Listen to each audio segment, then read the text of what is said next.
Because it's interesting because David Mellor's been making the point she needs to work on this presentational aspect, as of course Margaret Thatcher did with Tim Bell from the PR company. You know, just lower the voice, slow the voice down. I think Margaret Thatcher's voice changed very dramatically. I think times have changed. I think actually that would be terrible PR. I mean, you can contest this if you like, but I think what people really want is they want some authenticity, don't they? And I think any hint that somebody had gone through speech training... we're back to the Roundhay Comprehensive girl again, who is... but I think people would think, oh, gosh, I can't believe, you know, she's got time to do that, rather than focus on just getting on with the job. Yeah, I think people will forgive her for the fact that she's not Boris Johnson. She's not she's not a show person. Who is, you know, he is unique.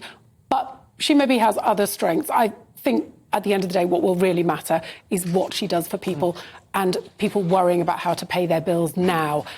Everything else, I think, is less, not unimportant, but less critical. Yeah. And the nation will literally breathe a sigh of relief. We've all been so anxious, and of course, if you're from a poorer household, even in an average household, you've been extremely anxious because you cannot make the numbers add up. Yeah. You cannot work out how you can put the heating on as the seasons change. And there's going to be a huge sigh of relief when, if we expect she speaks on Thursday to announce how she's going to freeze energy prices, and I think that's going to.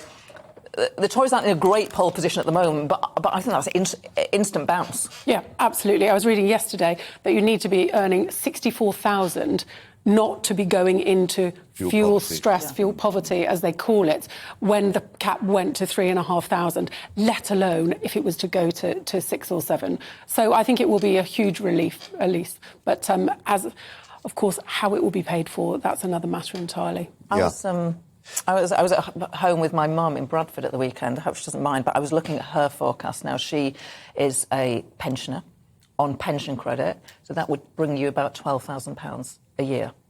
And I was looking at the forecast from our energy company, and that was £7,000 estimated gas and electricity. Now, of course, pensioners, they spend longer at home because they're not going out to work, they're in the house. So, in particular, those sorts of households, they're going to have to be looked after. I suppose the argument you could have I think we've got the jet on the move. Oh, she's on the move. Yeah, so this, just to remind you, is Liz Truss on board this RAF executive jet, going to head back to RAF Northolt. Aberdeen here, of course, is a commercial airport, even though it's used by the royal family when they head up to Aberdeen. You can see lots of the helicopters there as well, used on the North Sea oil industry, what's left of it.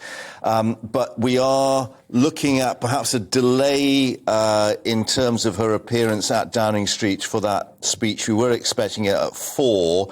It'll probably be slightly later because it's still going to be a bit of a drive from RAF Northolt out in Middlesex to get back to number 10. But this is her first act as Prime Minister, to head back to Downing Street to address the nation with that speech at 4 o'clock.